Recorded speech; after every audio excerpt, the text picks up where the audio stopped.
Avec lui, on ne parle pas nécessairement et directement de la campagne, mais inévitablement, on va parler du phénomène Trump. C'est le professeur en sociologie du Cégep, Édouard Montpetit, qui était avec nous il y a quelques heures. C'est Martin Geoffroy. On vous présente l'entrevue.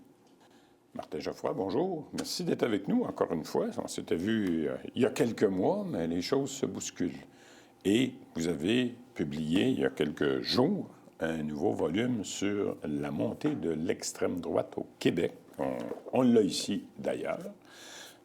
Vous êtes au Cégep Édouard Montpetit, vous êtes prof de sociologie et aussi chercheur. Qu'est-ce qui nous amène à parler encore de l'extrême droite aujourd'hui? Est-ce que c'est Donald Trump? On pourra en parler, si vous voulez, un peu.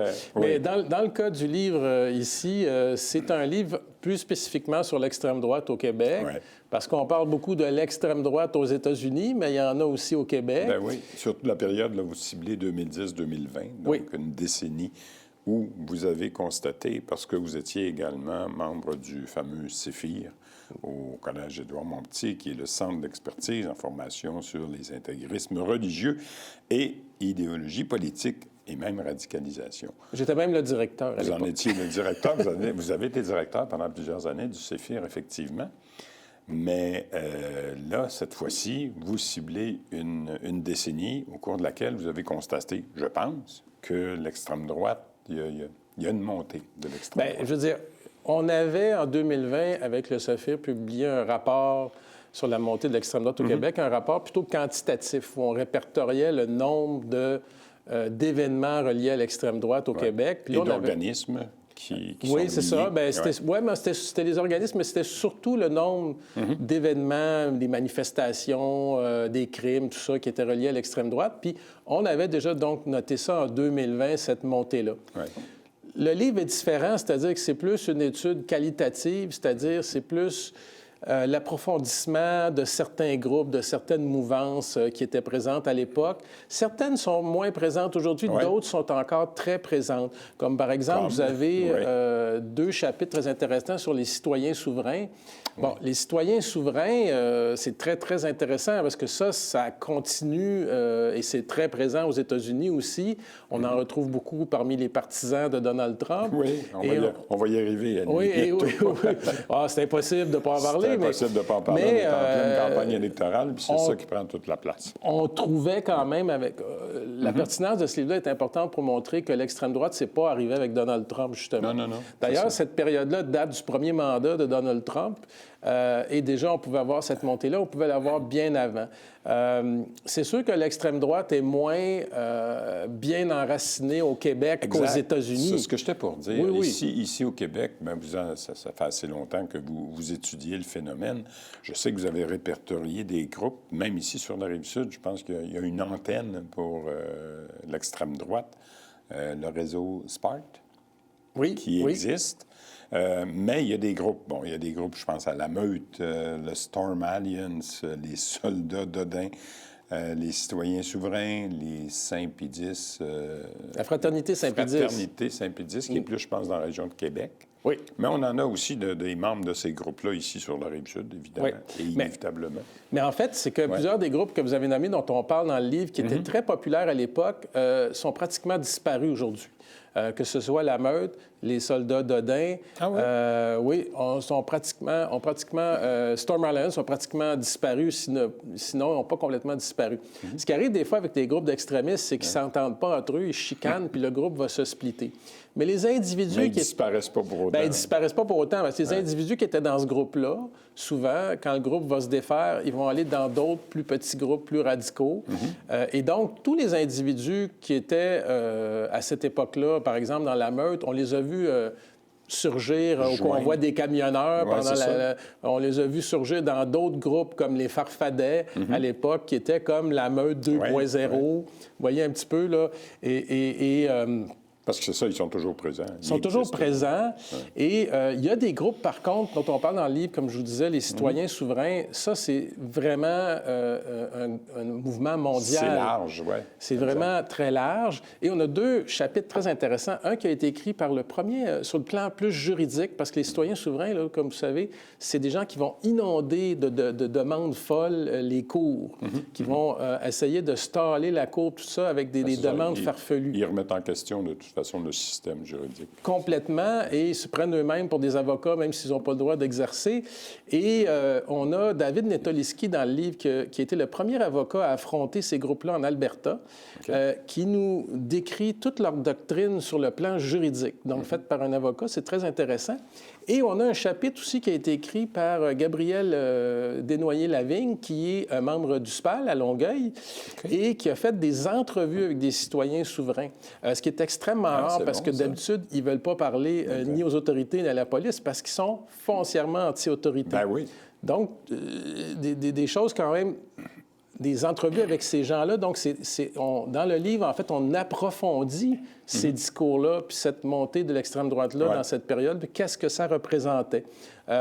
On a, par exemple, très récemment, vous aviez le père d'Alexandre Bissonnette, qui est allé à la télévision. La fameuse tuerie de la mosquée. Oui, de Québec, qui est allé à la télévision pour dire que c'était pas de sa faute, son fils, il n'était pas vraiment d'extrême droite, il y avait un problème de santé mentale. Oui, puis vous remettez ça en question. Bien, on remet ça en question. Notamment, on a un chapitre dans le livre qui nous montre que... En fait, c'est pas moi qui le remets en question, je m'excuse là, de vous corriger. C'est le juge qui l'a jugé, il ne l'a pas envoyé à l'Institut Pinel. Il l'a envoyé en prison. Il l'a jugé, puis il l'a envoyé en prison. Oui, donc ça veut dire qu'il n'y a pas de problème de santé mentale. Parce que c'est ça, c'était pas un problème de santé mentale, mais c'était plus l'exercice, le résultat de ses positions extrémistes. Oui, voilà. Et on l'a découvert pendant le procès, ça. Mais son père dit encore que c'est un problème de santé mentale, qu'il a été intimidé, tout ça. Et dans le livre, en fait, ce qu'on remarque, il y a un chapitre très intéressant de prof de l'UQAM, Maryse Potvin, qui... nous dit que dès les médias, dès l'attentat de la Grande Mosquée de Québec, les médias semblaient dire que c'était un problème de santé mentale. Ouais. Bien, parce que en 2 mots, faut-tu être fou un peu pour aller tuer des personnes comme ça? Non, mais c'est parce que quand on avait à l'époque des djihadistes, là, on ne disait pas que c'était un problème de santé mentale, on disait que c'était politique. Ouais. C'était comme si les médias, à l'époque, n'étaient pas capables de s'imaginer que nous autres aussi, on pouvait avoir nos extrémistes. On pensait que c'était juste les djihadistes, donc que c'était un problème de santé mentale. Donc, il y a un cadrage médiatique là, qui est démontré dans ce chapitre-là, qui est très intéressant. Puis, ça nous montre qu'encore aujourd'hui, on invite le père d'Alexandre Bissonnette, qui va dans des émissions à grande écoute, continuer d'avancer cette thèse-là. Expliquer que son fils était malade. Mais continuer d'avancer cette thèse de la santé mentale-là, alors que la Cour, les médecins, les gens qui l'ont évalué disent que ce n'est pas un problème de santé mentale. Alors, là, on a quand même quelque chose qui nous parle, tu sais. Oui, mais ça, c'est l'extrême. Là. Oui. Dans un autre cas, j'ai vu dans votre volume, et même dans une entrevue que vous avez accordée récemment, que vous cibliez un autre phénomène comme étant une démonstration de la montée de l'extrême droite, l'immigration, le chemin Roxham. Oui. Au début, ce que vous dites, c'est qu'il y avait juste un groupuscule, dans le fond, qui dénonçait les gens qui rentraient vers le chemin Roxham. Et quelques années plus tard, c'est l'ensemble des élus du Québec qui réclament plus de mesures pour freiner ce phénomène-là. Et ce serait lié à l'extrême droite? Mais en fait, quand on lit notre livre, le discours anti-immigration qu'on avait à l'époque, c'était des groupes relativement marginaux comme la Meute, Storm Alliance, et c'était eux qui allaient militer au chemin Roxham pour fermer le chemin Roxham. Et c'était considéré à l'époque comme un discours d'extrême droite inacceptable par la société. Or, ce qu'on voit depuis la période couverte par le livre, c'est une normalisation de ce discours-là. Parce que les faits, c'est qu'en 2022, M. Laramé, on a fermé le chemin Roxham et tous les partis politiques, y compris Québec solidaire, étaient d'accord avec la fermeture du chemin Roxham. Mais c'est une fois, après avoir fait le constat que ça rentrait à pleine porte, c'est le cas de le dire, parce qu'au début, c'était plus marginal comme phénomène, mais avec les années et avec le nombre d'immigrants qui sont passés là, c'est sûr que ça a interpellé plus de monde. En tout cas, je ne suis pas d'accord avec ce que vous dites, parce que ce n'est pas tellement le nombre qui a changé entre-temps, c'est plus les arguments qui revenaient, c'était on n'a pas les structures pour les recevoir. C'était ça l'argument qui s'est imposé, c'était on n'a pas assez de place dans les écoles, on n'a pas assez de logements pour les recevoir. C'est beaucoup plus la pénurie de logements qui a amené ce discours-là. Mais on a ce discours-là aux États-Unis en ce moment où systématiquement, on va dans un autre extrême. Là. On rejette non seulement les immigrants, mais je veux dire, on veut pratiquer un discours qui a toujours été d'extrême droite, qui est un discours de remigration. C'est-à-dire que tu prends des immigrants reçus qui travaillent, qui ne sont pas des criminels, là, et tu essaies, comme M. Trump fait en ce moment, de les faire passer pour des criminels et de les expulser manu militari. La différence, c'est que ce sont des immigrants reçus. Vous l'avez bien dit. Oui. Parlant de lui, comment vous l'évaluez? Je sais qu'il va subir un examen médical cette semaine. Mais... Ah bon? Son examen annuel, paraît-il. Ah bon? J'ai lu ça ce matin. Ça m'étonnerait qu'il ait des mauvais résultats. Moi aussi. Mais je ne sais pas s'il voit des psychologues ou des psychiatres. Mais ça m'étonnerait, ça aussi. Mais est-ce qu'il est représentatif, il est représentatif de l'extrême droite? Bien, il est représentatif. Il est clair que Trump 2.0, on est passé dans un discours d'extrême droite. On parle du concept, par exemple, de remigration, ce qui est un concept qui vient de Renaud Camus, un penseur d'extrême droite français, qui évoluait à l'époque et qu'on connaissait bien, nous. Et ce concept de remigration-là s'infiltre dans la politique partout à travers le monde en ce moment. On l'a en France, on l'a aux États-Unis. Et quand on parle de remigration, on ne parle pas de contrôler l'immigration. On parle de prendre les gens qui ont immigré, qui sont acceptés, et les expulser. Bien, on l'a eu même dans la bouche de François Legault, il y a quelques mois encore, quand il parlait de remigration interprovinciale, c'est-à-dire de prendre des immigrants du Québec, les envoyer dans d'autres provinces canadiennes. Dans d'autres provinces où il y en a moins. Mais, donc, quand on lit le livre, là, ce qu'on voit, c'est que ce discours-là, à l'époque, c'est un discours de groupes marginaux d'extrême droite, comme la Meute. Maintenant, c'est un discours qui est passé dans le mainstream. Or, on peut juger de ce discours-là, dire c'est d'extrême droite, c'est pas d'extrême droite. Mais la question que je pose, puis que le livre pose aussi, est-ce que les gens qui tiennent ce discours-là en ce moment sont devenus d'extrême droite, ou est-ce que la fenêtre de ce qui est acceptable socialement bouge vers la droite? Vous voyez ce que je veux dire? C'est ça la question. Et aux États-Unis... Et la réponse est... Seul l'avenir nous le dira. Mais la réponse, c'est que, à mon avis, puis ça, c'est l'objet d'un autre livre qui va être publié au mois de septembre, c'est que la fenêtre, elle bouge. La fenêtre de l'acceptabilité sociale, elle bouge.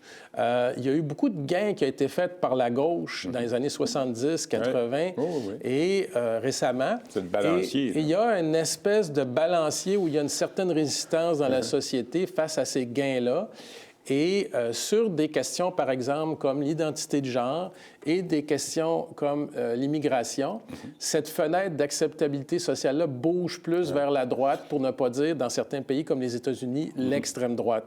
Or, qu'est-ce qui va arriver avec ça? Bien, il faudrait être un devin pour le savoir. Mais il y a une chose est certaine, c'est que on ne va rien obtenir comme consensus social ou faire avancer la société en se polarisant constamment autour. Ce qu'on constate, dans le fond, c'est que de plus en plus, les gens vont vers les extrêmes, justement. C'est ça. Et on n'est pas capable de se parler, je vous dirais, entre centre-droit et centre-gauche, parce qu'il y en a de moins en moins. Et les gens se campent dans leur position. Et qu'est-ce qui arrive, c'est que la société, à ce moment-là, on voit comme ça se passe un peu aux États-Unis en ce moment, bien, la société n'avance plus.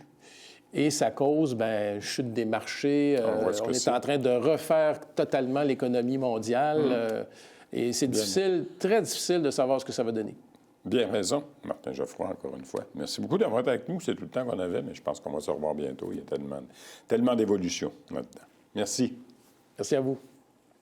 Voilà, c'est tout pour cette semaine.